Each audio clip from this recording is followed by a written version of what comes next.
c'est le week-end, il fait beau. J'avais envie de faire une vidéo sur Cazeneuve, le suicide de Jean Germain, l'ex-maire de Tours, les 800 000 euros qui se sont envolés de la mairie de Tours il y a quelques années. Puis je me suis dit, oh, j'ai envie de parler de quelque chose qui me plaît, j'espère que ça va vous plaire. Il s'agit d'une enquête que j'ai menée au sujet des relations entre Molière et Racine et qui a débouché sur une pièce de théâtre que j'ai appelée Racine tue Molière. Car c'est en effet ce qui s'est un petit peu passé.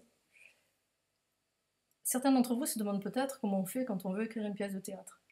Il est évident que vous devez avoir un sujet, une dramaturgie, des personnages, et que tout ceci, tout à coup, vous apparaît comme pouvant créer une sorte d'histoire passionnée. Ce qui m'intéresse, moi en tout cas, c'est d'avoir face à face deux personnages qui ne sont pas le bien et le mal, parce que ça marche pas tellement. Non, ce sont deux personnages tout aussi humainement justes, mais complètement différents, et donc déchirés par cette différence. Mais que l'on peut, si vous voulez, quand on donne la parole à l'un, ce qu'il dit est intéressant et nous touche. Et quand on donne la parole à l'autre, qui va dire tout le contraire, ce qu'il dit est touchant aussi. Donc c'est ce que je cherche un petit peu. Bene. Et ne voilà-t-il pas qu'il y a des années, j'étais prof de français, je préparais une biographie de Molière, et je tombe sur un petit détail, 1665, brouille avec Racine. Je ne savais absolument pas ce qui s'était passé, je regarde ça de plus près, et je m'aperçois que Racine, jeune auteur dramatique, avait donné une de ses pièces à monter à Molière, Alexandre, et qu'ensuite il la lui avait retirée, et que donc ça avait donné lieu à cette brouille. Je pensais à ce moment-là que le mot brouille était peut-être un peu léger, car il avait donné aux ennemis personnels de Molière la troupe de l'hôtel de Bourgogne. Donc, à mon avis, c'était plus grave. Mais bon, le temps passe. Quelques années après, je tombe sur ça. Ce livre Molière de Roger Duchesne. Et à ce moment-là, regardez, je suis tombée sur une mine de renseignements. Je vais vous donner un exemple. Je ne sais pas si vous avez vu le film d'Ariane Mouchkine, Molière, où l'on voit tout à coup le jeune Molière, pendant sa période où il fait du théâtre en province, du côté de Pézenas et dans tout le sud, et qui est en train de pousser un chariot dans lequel il y a des décors et des costumes. Et un vent incroyable gonfle des voiles, cela donne une image d'un romanesque absolu. Est-ce que ceci est exact? Eh ben, nous dit Duchesne, non, non, non, non, car il a là-dedans les tickets, comment dirais-je, les factures des porteurs. Donc, il nous explique que tout ça c'est très romanesque, mais que Madeleine Béjart, qui était la maîtresse de Molière à ce moment-là, qui était fils d'un tapissier du roi, qui avait un métier tout trouvé, avait tout abandonné pour être comédien. Et je vous jure qu'à l'époque, être comédien, vous étiez ennemi de l'Église, vous pouviez être brûlé vif, c'était pas comme maintenant, hein, ça n'a absolument rien à voir. Mais Molière, par amour, a quitté Paris, a quitté son père et est descendu en province avec Madeleine Béjart. Mais ils avaient quand même de l'argent pour porter leurs décors et leurs costumes. Alors vous allez me dire, ouais, mais bon, on s'en fiche un peu. Oui, non, sûrement. Et d'ailleurs, moi-même, si j'avais à faire un choix entre ce qui est vrai et ce qui est dramaturgique, esthétique, romanesque, je vais prendre le choix romanesque. Mais, ce bouquin n'en est pas moins une mine de renseignements incroyables, et tout à coup, j'ai trouvé ce qui m'intéressait en ce qui concernait Racine et Molière et leur relation. Et là, ce que j'ai découvert était absolument énorme. Mais je me suis dit, mais attends, mais personne n'a vu ça. Mais c'est pas possible. Ce sont les deux plus grands auteurs français et personne n'a vu ce qui s'était passé entre eux. Et personne n'a vu, je vous donne un petit peu, que la pièce de Racine, Andromaque, était inspirée par ce qu'il avait vécu chez Molière. Ah, mais les gens, ils sont... Donc, voyons l'enquête.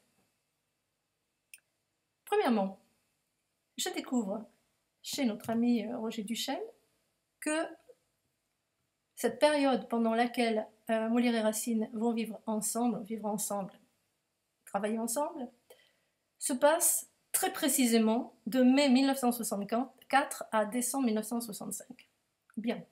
Pendant cette période, Molière a 43 ans, Racine a 24 ans. Il y a une génération de différence entre eux. Racine est un auteur débutant, puisque Molière va monter sa première tragédie, la Thébaïde, Alexandre, la fameuse Alexandre et la seconde.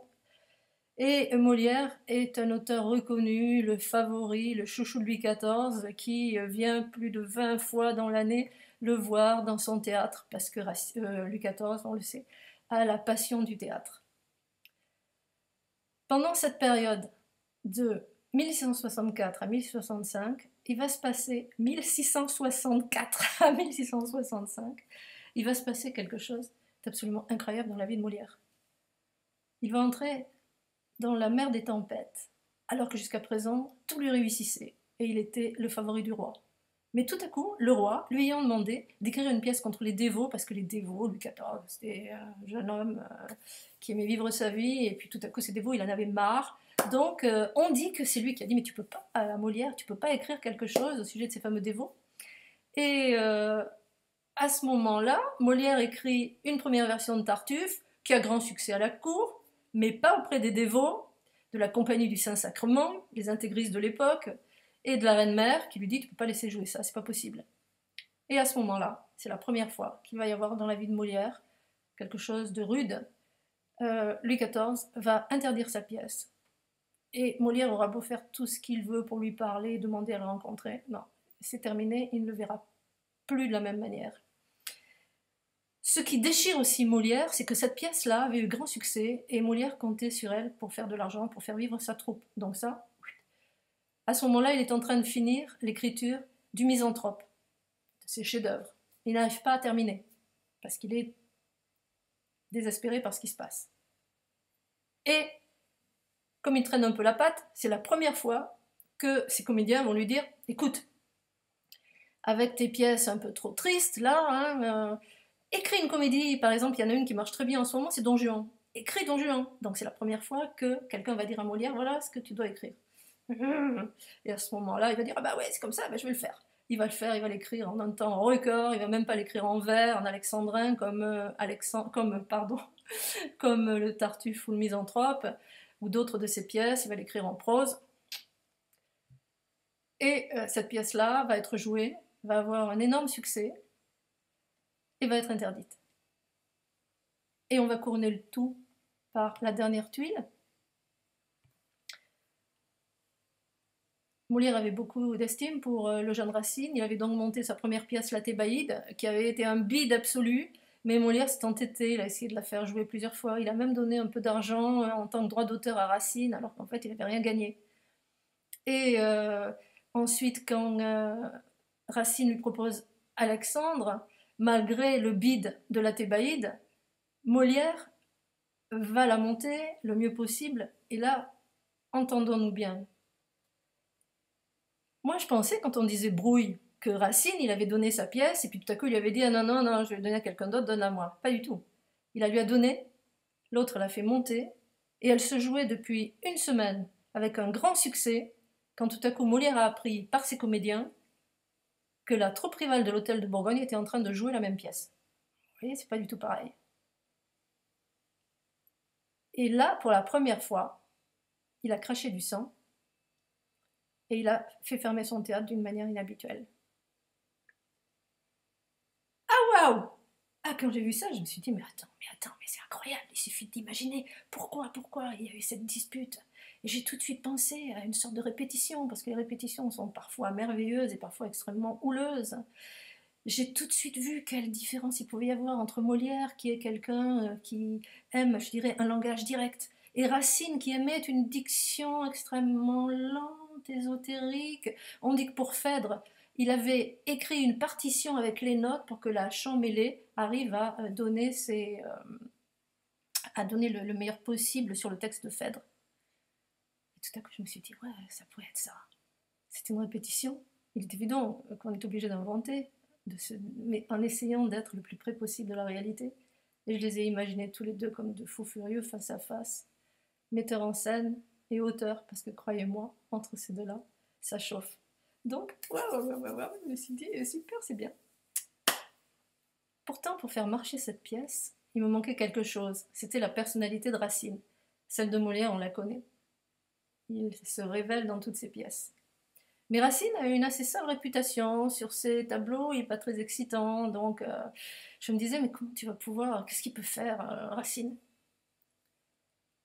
Alors, à ce moment-là, je suis tombée, coup de chance, sur une anecdote rapportée par le fils de Racine. Et il raconte que son père lui avait dit, tu sais, quand j'étais à l'école, parce que Racine était orphelin de père et de mère dès 4 ans, et sa tante l'avait mis à Port-Royal des Champs, une école janséniste, les intégristes de l'époque, extrêmement sévère. Il était interdit de lire des romans. Or, un jour, Racine est piqué en train de lire un roman par un sacristain. Le sacristain lui arrache le roman, il le brûle sous ses yeux, il lui dit, c'est fini, interdit. Racine repique le même roman, le sacristain le reprend une seconde fois, brûle le roman.